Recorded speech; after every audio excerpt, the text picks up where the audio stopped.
各位傳 Good afternoon, everyone. Welcome to the press conference.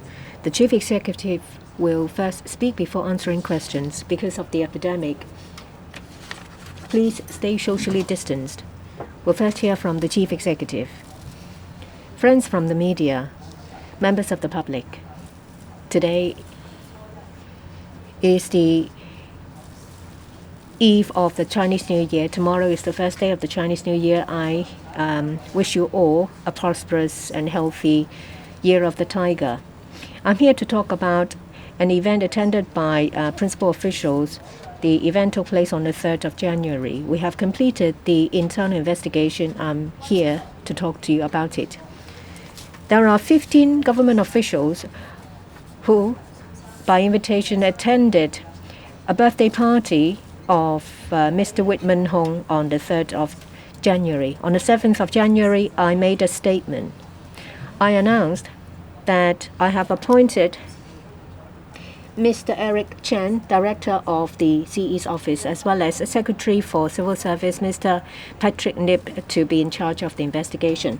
Mr. Chen is in charge of 11 principal officials, and Mr. Patrick Nip are in charge of the investigation of 4 civil servants. Mr. Chen is in charge of those who are not in the civil service.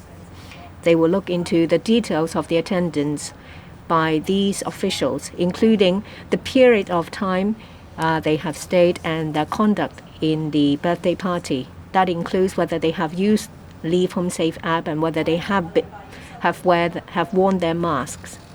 Last week, I have received documents in relation to the internal investigation. And in accordance with the code for officials under the political appointment system, as well as suggestions under the Civil Service Bureau, there are conducts and disciplines set out. I have made a report to the central authorities, and I will now give you the details. As I've said in reply to reporters' question previously, government officials who attend private events upon invitation is perfectly in order. A lot of government officials have treated such functions as part of their duties because this is a chance for them to establish work network as well as to enhance communication. The investigation revealed that 15 government officials have had different degrees of official liaison with Mr. Hong, covering Hong Kong mainland cooperation, internet innovation technology, development of youths, and road safety. 2 officials indicated that before they joined the government, they already knew Mr. Hong and they've known him for a number of years. In my statement on the 7th of January, the internal investigation targets official conducts and whether there has been any breaches. So that is in relation to disciplinary, and that is also in relation to 599F, Prevention or Control of Disease Requirements and Directions, Business and Premises Regulation. That is, the FEHD will carry out law enforcement action in relation to the conduct of officials in the birthday party. We have this investigation because in relation to civil servants and principal officials under the political appointment systems, we have reasonable expectations of them. Those who are appointed under the political appointment system will have to abide by the code. Short is called PAO. Under the PAO, this code for officials under the political appointment system, at all times, these officials will have to observe the highest standards of proper conduct and integrity at all times, and they shall decide when they carry out their functions whether their action will bring the Hong Kong government into disrepute And they also have to take into account the perception of the public. All these have been listed out in the code.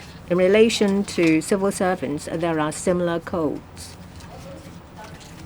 Previously, when I answered reporters' question, I pointed out that whether it is appropriate for officials to attend certain events, it depends on the circumstance.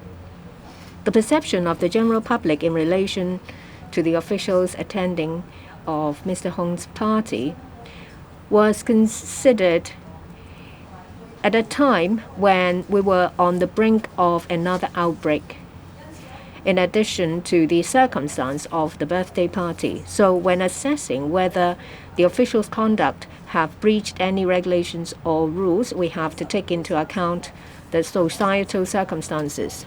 On the 30th of December, we have first identified, before we have identified the spread of Omicron cases, we've had 2 months when there was no local cases. Basically, we had achieved zero infection. Basically, a number of social distancing measures have been relaxed, and a number of functions and birthday banquets went ahead normally.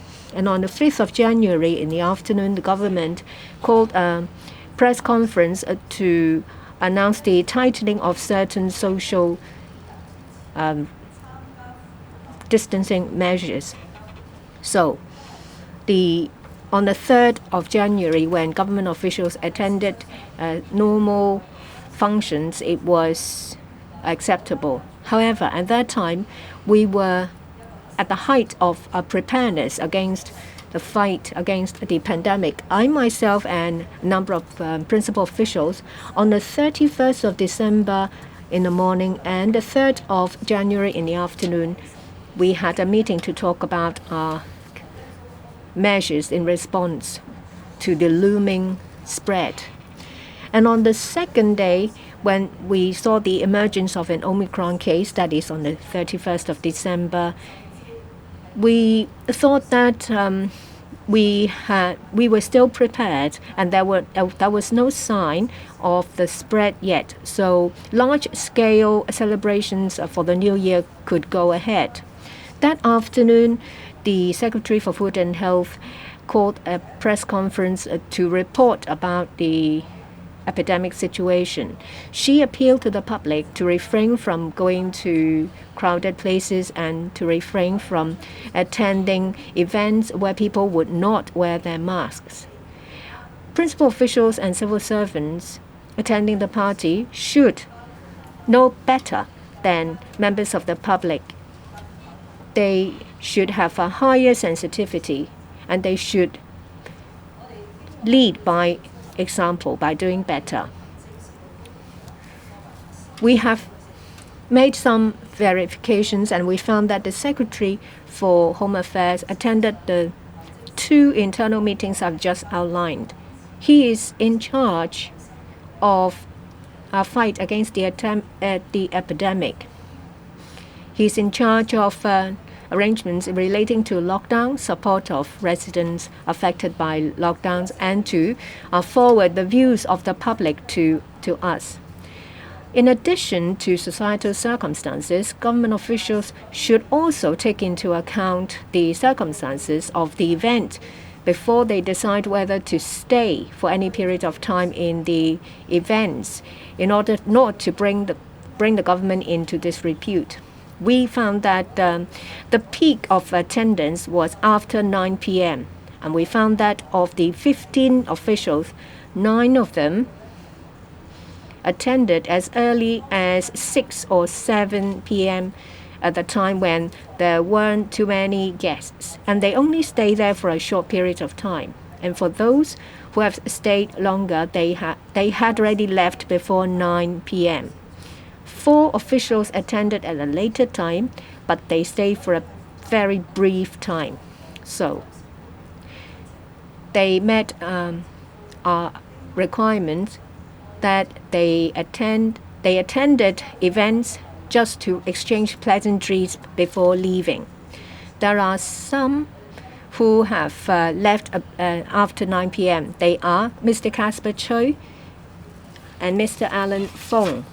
The former, the Secretary for Home Affairs, and the latter, political assistant to Secretary for Development. Mr. Casper Choi did not use the Leave Home Safe app. And there are also people who attended after 9 p.m. That is the director for CNE as well as the director of immigration. They did not enter the venue, so they did not use the Leave Home Safe app.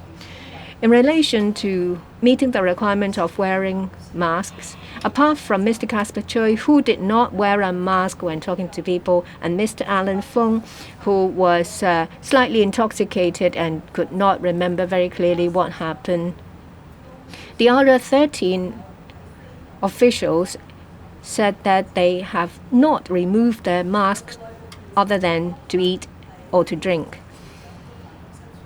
The methodology adopted by the investigation was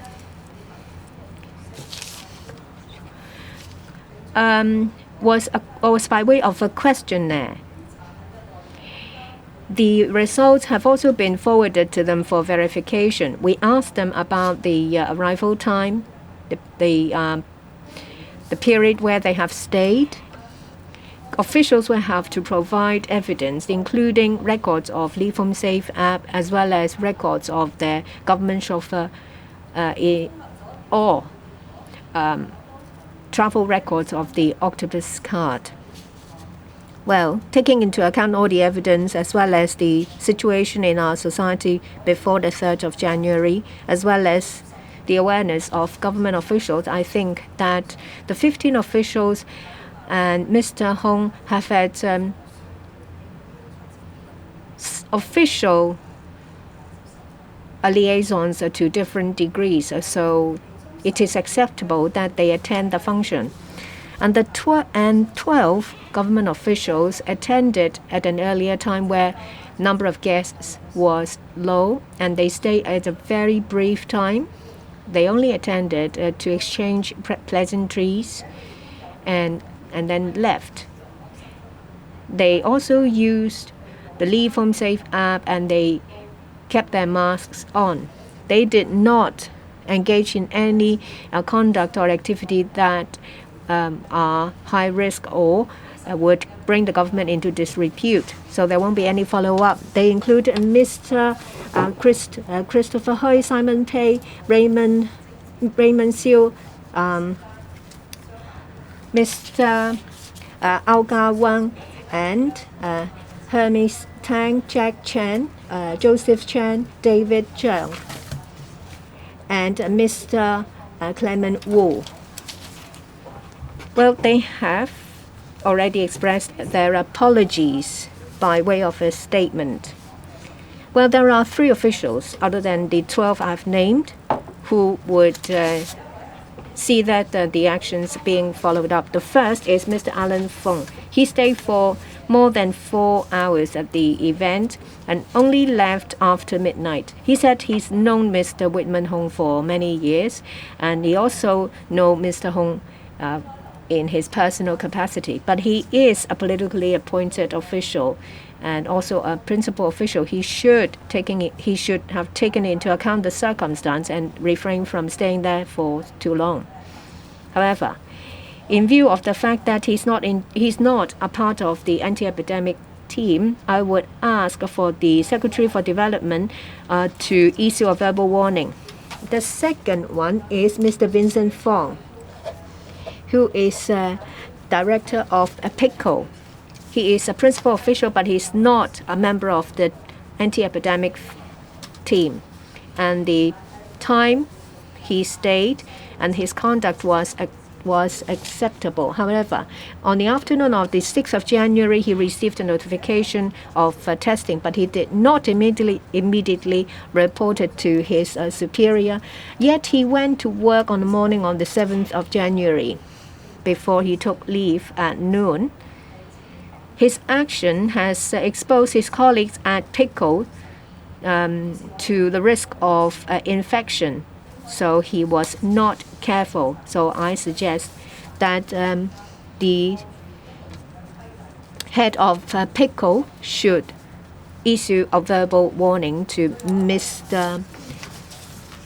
Vincent Fong. The last one is Mr. Casper Choi, Secretary for Home Affairs. He's been in charge of fighting the epidemic. He's attended the meetings on the 31st of January and the one on the 3rd of January. He's also the leader of all of the district councils, the Home Affairs Department, as well as the Home Affairs Bureau. From time to time, he would go to different districts and participated in anti-epidemic work. He should have had a higher alertness in relation to this. On the 3rd of January, he attended for close to 2 hours. He did not use the Leave Home Safe app, and he did not abide by the requirements of wearing of masks.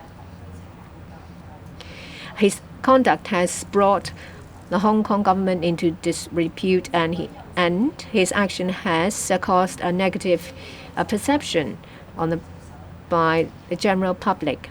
In relation to the conduct of principal officials, we have high expectations and requirements, and these officials should observe the highest standards of personal conduct and integrity at all times, and they should promote and support these principles by leadership and example. Mr. Choi attended the event for a longer period of time, and he also exposed other officials in the government to risk of infection. And he has also violated the law by not wearing a mask as he was supposed to. So very obviously he has breached the code, and he does not meet the expectations of the general public, and he should be disciplined in relation to the code. I have already made a report to the central authorities in relation to the investigation. This morning I received a written resignation notice from Mr. Choi. He said that he should bear responsibility of his wrong decision. I think that this is in line with the spirit of the principal officials, and I have accepted his resignation. And under Article 48 of the Basic Law, I have removed Mr. Choi from his office. The FEHD would carry out investigation in relation to the guests and officials attending the event. I've asked the department to expedite their investigation of the event, and that they should make an announcement to the public as soon as possible. In our fight against the epidemic, we should all work together. As government officials, they should be alert all the time, and they should refrain from attending events involving a high infection risk. That is my detailed account of the investigation. The floor is now open. If you want to ask a question, please raise your hand, and when you're called, please introduce the media organization you represent and use the mic, please. This reporter in red, I'm from Cable. Apart from Casper Choi, there were other government officials who attended, including the police commissioner. He is supposed to be the example for the police force as well as for the public, and yet he bears no responsibility. Is it that you try to come up with a scapegoat and that would be all? And according to Raymond Siu's explanation, his attendance had to do with public-police relations. Now, do you accept his explanation? Is this the reason to exonerate himself? As for Mr. Ao Ga-wang, when he first attended a dinner gathering, he already breached the group gathering ban, and he said that he would reflect on himself, yet he committed the mistake again, and that he does not have to bear responsibility. Also, for Mr. Jack Chan, He's now standing in for Mr. Casper Choi without having to shoulder responsibility. Thank you for your questions. These questions have to do with the government officials who attended the gathering. Well, after I took the initiative to explain the incident on the 6th of January, I already reiterated that we needed to investigate into the conduct of each and every government official on this matter. They are not a homogeneous group, and they should not be regarded so. We need to consider the time when they attended the event, the duration, and their capacity, their official capacity, and their official capacity in relation to anti-epidemic work, in order to decide how much responsibility should they bear.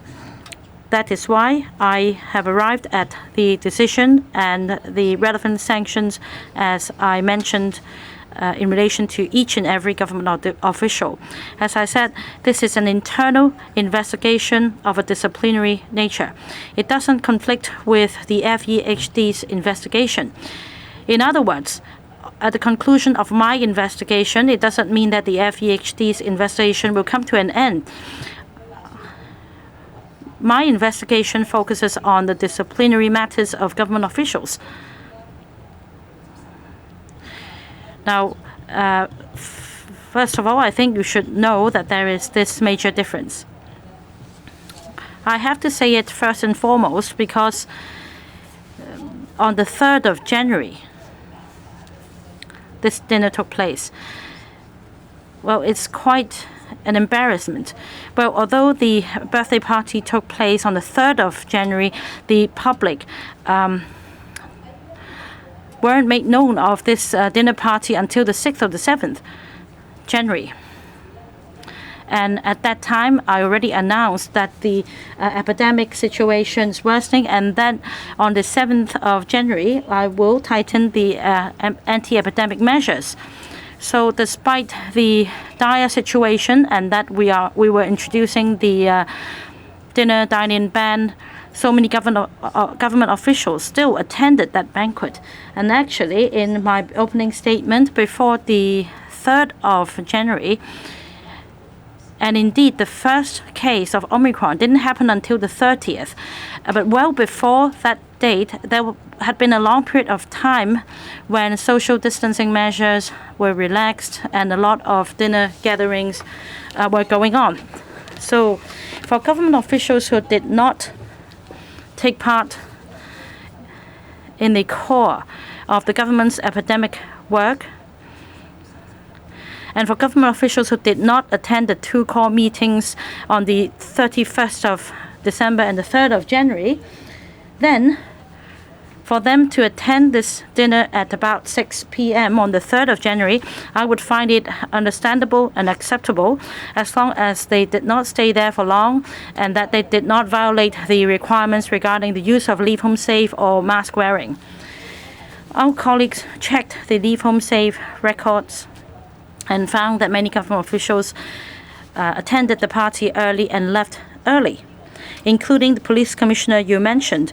He went to the dinner party at about 6 p.m. By then, there were few guests, and he entered the VIP room and had a chat, and that was all.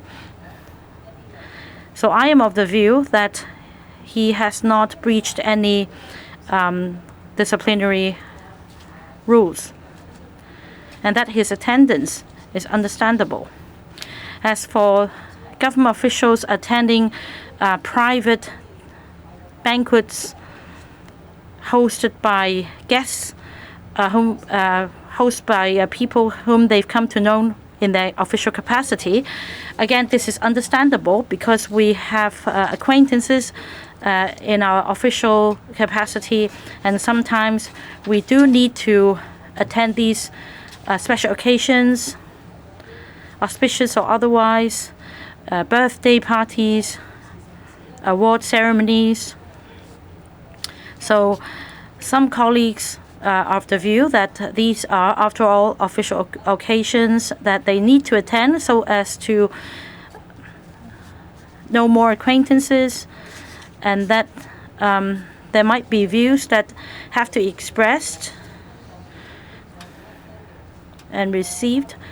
So in terms of exchange of views on police work or public police relations, I find it to be acceptable. I have no comment on the police commissioner's statement, but I understand that he has also said that he'd learned a lesson and that he'll be more sensitive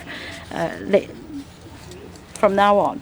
As for Mr. Ao Gawang, Director of Immigration, he stayed for only a short period of time after arriving there at the 9 p.m. and he had been arranged to undergo quarantine. In fact, he arrived with the former Director of Customs and Excise, and according to their explanation, they did not enter the restaurant. As you all know, there is a podium outside that restaurant, and that they only stayed there and had a chat for about 15 minutes, exchanged pleasantries before they left. So according to the two, they did not use Leave Home Safe because they had not entered the restaurant. They did not know whether they should use Leave Home Safe. And I should not make a decision on behalf of the FEHD whether under such circumstances they should have used Leave Home Safe app or not. Now, if subsequently, upon FEHD's investigation, it is found that under such circumstances, CAP 599F still applies and that they should be booked, then so be it. The other person you asked about is Undersecretary for Home Affairs, and he is engaged in youth work. As you know, in Shenzhen, we do focus on youth development, and we have a youth innovation base in Tianhai, Shenzhen. And again, it is understandable that he attended this occasion. He stayed for a short period of time and left early, and that is why no follow-up action is required. Under the political appointment system, if an official is unable to conduct his affairs, then the arrangement is for the Undersecretary to stand in, and that would be the acting arrangement. Next question. This lady reporter in the middle. Questions from the South China Morning Post. The first one, did you accept that Mr. Feng's justification that he forgot whether he was masked on after he drank alcohol? Will the government follow up on the matter, whether he breached the social distancing rules? Second question, to follow up on the case of the immigration chief, why wasn't him required to step down, considering that it is the second time he breached the social distancing rules? And the third question, could you please explain on behalf of certain involved officials on why their attendance was related to work, especially the chief of the police, the ICAC, and the immigration? Thank you. Thank you for the three questions. In your first two questions, you related to social distancing rules. The so-called social distancing rules are prescribed under the Prevention and Control Disease Ordinance, that is CAP 599. Specifically, is CAP 599F as far as this restaurant's rules are concerned. The investigations that I have ordered the Director of the Chief Executive's Office and the Secretary for Civil Service to undertake is a disciplinary investigation. It will not override the legal or the statutory investigation, which is to be undertaken by the regulatory authority. And in this case, it is the Food and Environmental Hygiene Department. And the department is still doing the investigation, not only for the restaurant, not only for the 15 officials, but also for some 200 guests who have attended that party. So this is not for me to say. whether a particular person has breached social distancing rule. But in my investigation, I have, through the detailed information gathering by the two respective colleagues, that I have now considered all the evidence and come to the view of who have violated the disciplinary code and have to be subject to certain actions, that are altogether 3 officials. I think the one that you have mentioned is subject to a verbal warning. A verbal warning is a form of sanction, both under the civil service regulation and also under the principle or the politically appointed official code. In the provision in the code under the heading of sanctions, warning is one of the sanctions. So Mr. Fung is being put under one of the sanctions, okay? So in a way, he is being punished because of staying too long, over 4 hours, up to midnight, and for probably breaching the rule of not putting on a mask and so on. Now, the Director of Immigration, as far as this particular incident is concerned, the investigation reveals that he arrived very late, about 9:30 p.m., and stayed outside of the restaurant for 15 minutes, and then he left. So generally speaking, everyone was under the impression that if you have not entered a premise, because the 599F apply to scheduled premises, if you have not entered a particular premises, then you are not required to use a leave home safe. So this is the investigation outcome as far as we are concerned. But of course, the regulatory authority, that is the Food and Environmental Hygiene Department, is continuing their own investigation. So I have taken a view, and I think it is a reasonable view, that there is no strong justification to impose a sanction on the Director of Immigration, let alone a sanction to step down. And he is a principal official appointed by the Central People's Government. So I have reported the situations of the principal officials to the Central People's Government. And my conclusion has the endorsement of the Central People's Government. The third is about relation to work. We have looked at the reasons and justifications provided by each of the 15 officials. And I'm satisfied that each of them has a linkage to Mr. Hong. In my statement just now, I have described the various areas of work that colleagues will find themselves having a relationship with Mr. Hong. One is about information technology. For those who know Mr. Hong, he is a sort of community person or a leader in the IT sector. Okay, and then the second area is about Hong Kong and mainland relationship, because Mr. Hong represents the Shenzhen Qianhai in terms of liaison with Hong Kong. And as a result of that, because we have so many things working with Shenzhen Qianhai, on the tech side, on the corruption prevention side, on the legal front, and so on. And I believe the Commissioner for ICAC was right now in some discussions with Shanghai about how to help on corruption prevention. Mr. Hong also has a long period of experience and work in youth development. So colleagues involved in youth development will have a close connection and knowledge about his work. And then finally about the Commissioner of Police. Actually, I didn't realize that, but of course I now realize that Mr. Hong is a long-term non-official member of the Road Safety Council. So, and the Road Safety Council is an institution under the Hong Kong Police Force. So in that context, they are also working partners. So it is also understandable that they receive an invitation, and out of a matter of courtesy, they have attended the meeting. So these are common sense. I'm not trying to defend them. But I would say that this is understandable for officials who have some official dealings with a private individual, and when they receive an invitation from this private individual, as a matter of courtesy or as an indication of recognition of the work that this individual has done for a government department, so they accepted the invitation and attended the event. Thank you. 第三位提 The third question. The gentleman at the back. I'm from commercial radio. I have a number of questions.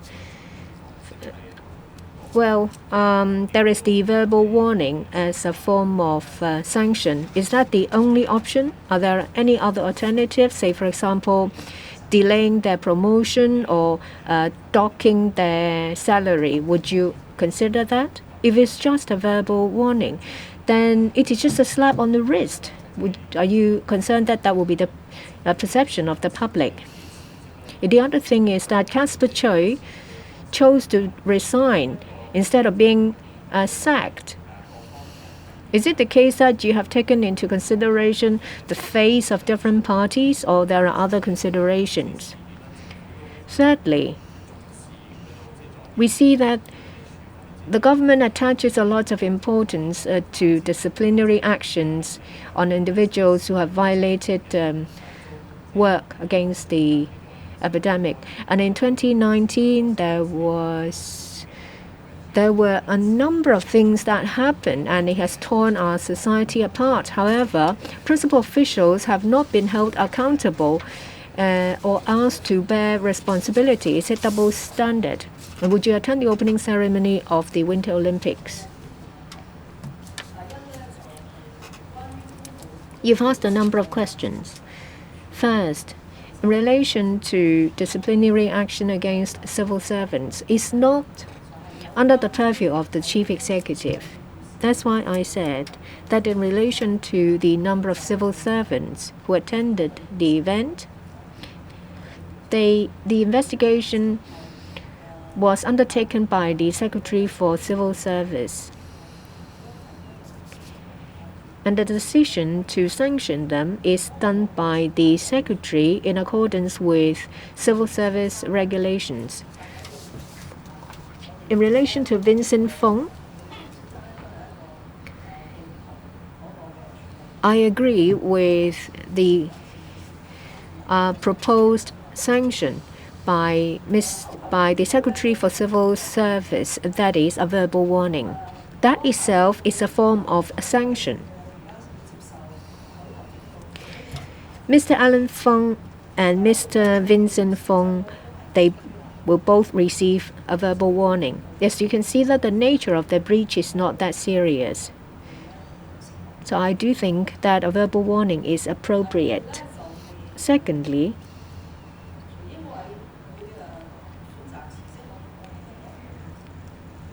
Casper Choi chose to resign. I can't answer on his behalf.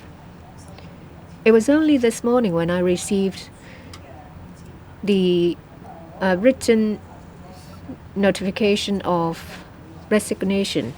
I'm also aware of his statement saying that he has not set the best example and he behaved in an appropriate manner, so he resigned because he would take full responsibility for his actions. This is in line with the spirit of the political appointment system.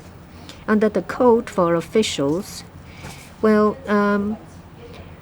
officials under the political appointment system will have to take responsibility for their own actions. Mr. Choi has done it this time, so this is in line with the spirit of the political appointment system.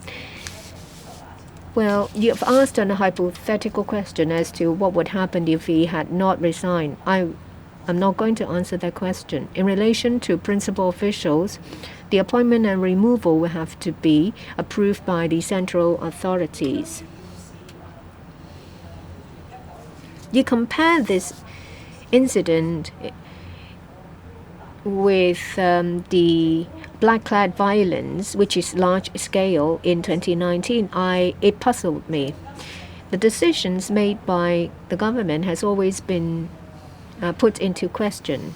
Now looking back, well, there were justifications to put forward the bill, but some people who are anti-China use that as an excuse to try to start a revolution.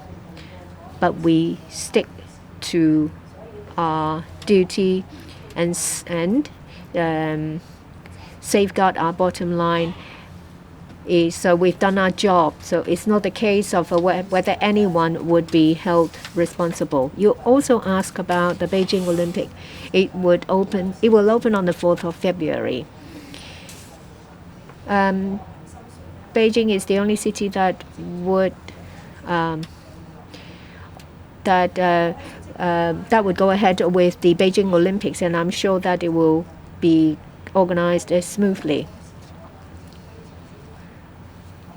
As you may recall, that I indicated that I would attend certain events, and I have attended events relating to Chongqing, Sichuan, and Xi'an, and Wuhan. I have also indicated that I received an invitation for my husband and myself to attend, but I have declined the invitation because of the epidemic situation, so I would not be attending the opening ceremony, but I will be watching it in front of the television. And I also wish the athletes who will attend the Beijing the Winter Olympics for good performance. Okay. Next question. Good afternoon, I'm from Now TV. The first question is about resignation tendered by Mr. Casper Choi. You said that you received his resignation notice this morning. May I know what the report's conclusion is on the handling of Mr. Choi, and should he be removed from office? Is it that the government is giving him a chance by allowing him to resign to save his grace? Another question. Why is it that no other government official who attended the banquet had to step down, especially Mr. Ao Wang also breached the social distancing rule on a previous occasion? Now, Mrs. Lam, you said that he did not breach any disciplinary rule. Is it that he failed to learn a lesson from his last blunder?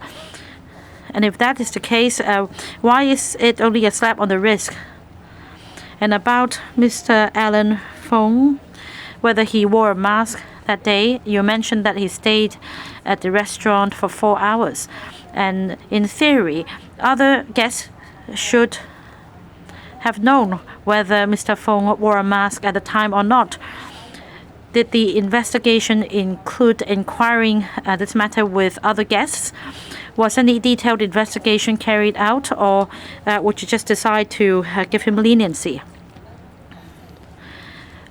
Final question, will the report be published? And what about the work of the Home Affairs Bureau?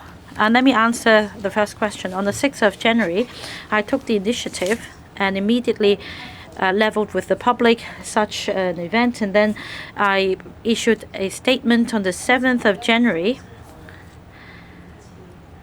and explained that an internal investigation would be carried out. And then on 5 subsequent occasions, such as the press briefing before the Executive Council meeting, I was pressed by the media on the progress. And in fact, in recent weeks, I did explain that I would like to give an account before Lunar New Year.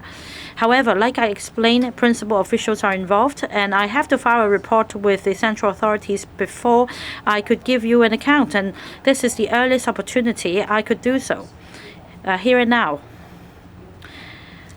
So this is to explain that the goal that I'd like to achieve. Coming back to the first question, this is an internal investigation. I received a paper detailing this investigation. I suppose I have disclosed every detail I can in relation to this internal investigation and what has come to light.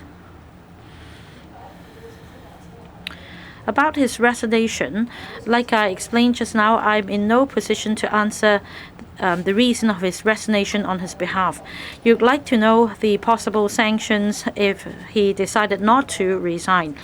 I already made a ruling and decided that he failed to abide by the PAO code, and he also has failed what the public expects of him, not to mention that he brings the government into disrepute, and of course, sanction will have to be imposed. Details of the sanctions are provided in the code, but then since he has resigned, we don't need to dwell into that. But I'm afraid, in any case, I cannot disclose details of the sanction in this report, because over the years, whenever we have discussions with the central authorities before a final decision is made, I cannot disclose the details. This is the strict rule that we must uphold as the government. I don't think it's about saving grace. It's about whether a government official bears responsibility over his own action, especially a principal official. Mr. Casper Choi now admits his mistakes and he takes responsibility by resigning from his position, and I acknowledge his decision.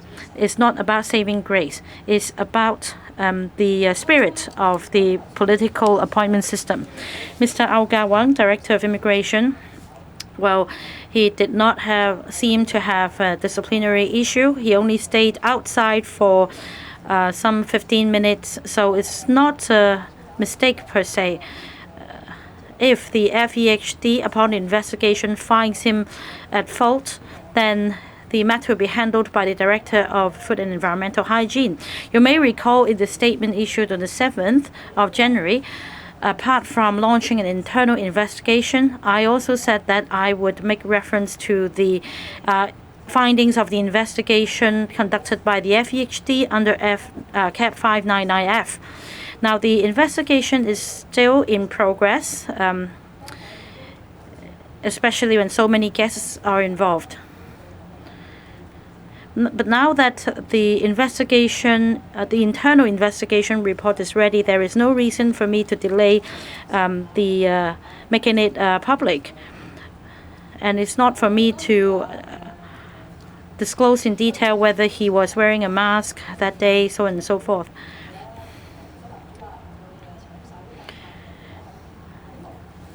Now, you suggest that a thorough investigation should be conducted and that Mr. Eric Chen, the director of Xi's office, should inquire with each and every guest. Now, this is not really under our purview. It's the scope of the FEHD's investigation. As far as I know, over the past 2 years, there were few instances in which a detailed investigation would have to be carried out. Usually, FEHD officials or police officers would issue penalty tickets as long as they witness somebody breaching the rules, not wearing a mask, etc. Very rarely would we need to gather evidence subsequently. But I understand that the FEHD on this occasion did issue a notice requiring guests to provide information. Say, if tomorrow we see in newspaper articles a lot of guests going about in this activity not wearing a mask, I suppose the FEHD would take action. 白色衫後 Last question of today. Questions from RTHK. So you said it's acceptable for officials to attend the party because they have a work relationship with the party organizer. So does this mean that in the future, if officials can attend high-risk events if it's for work? And also some senior DAB members, including EXCO member Ip Kwok Kim, has said they felt Choi should have kept his job. So what do you think about such views? Thank you. No, I hope we will not react in a too far-fetched manner. When I said that in this particular incident, it is acceptable for most of the officials to accept the invitation to attend this birthday party reception, one has to take into account the relationship that that particular official has with the host. So if they have a working relationship, they know each other, and they receive an invitation to celebrate something of this person, then as a matter of courtesy, or even to use that occasion to meet up with other people belonging to the same sector, is understandable. This is how public officials sometimes could do their job. You try out to reach out, to network, to understand, to receive feedback. I hope you are not suggesting that public officials should not have any private event function. That was going too far to the extreme. So that was my intention of what I have said. But of course, if that event is a high-risk event, then nobody should go. Not only my public officials, nobody should go to any high-risk event, especially in an epidemic situation. But as I again have explained, on the 3rd of January, that was before the government announced another major wave and package of tightening up the social measures. So one could excuse them for not knowing the situation and still attend a function on the full understanding that the rules will be fully complied with. I have received and looked at the invitation sent through the WhatsApp message.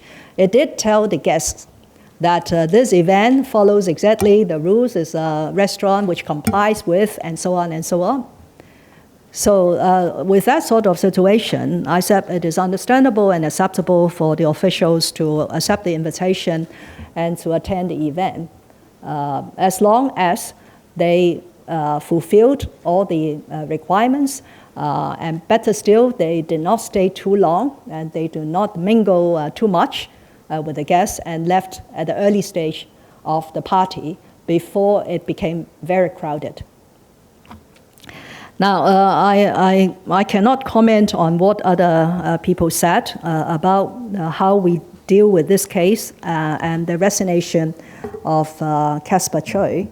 I can only end by saying that the political accountability system was introduced with an intent in mind, and that is senior officials should be held responsible and accountable for their decisions. And this is also intended to meet the public expectations that senior officials should uphold high standards in their conduct, in their integrity, in their daily dealings with people. So the fact that Casper has decided to resign in order to shoulder this personal responsibility or this political responsibility, I think there's something that we should affirm that this is the right act to do. And by the way, I'm sure you are aware that Casper has joined the government for over 10 years. He joined in 2008 as a very young official and climbed through the ranks from a political assistant to a deputy secretary, and was chosen by me and nominated by me and appointed by the Central People's Government as a principal official in early 40s. And I've worked with him in the last 2 years or so. I think he was, by and large, a very responsible and diligent colleague. But it was a very unfortunate event that he had made the wrong judgment. Lack of political sensitivity, especially in holding this position of a Secretary for Home Affairs. But I do wish him luck, and I hope that he will continue to serve the community, and he is still young. And I'm sure that he has learned, although learning a very hard way over this incident, but I'm sure that he will try his best to continue to serve people of Hong Kong in various capacities. 多謝大家。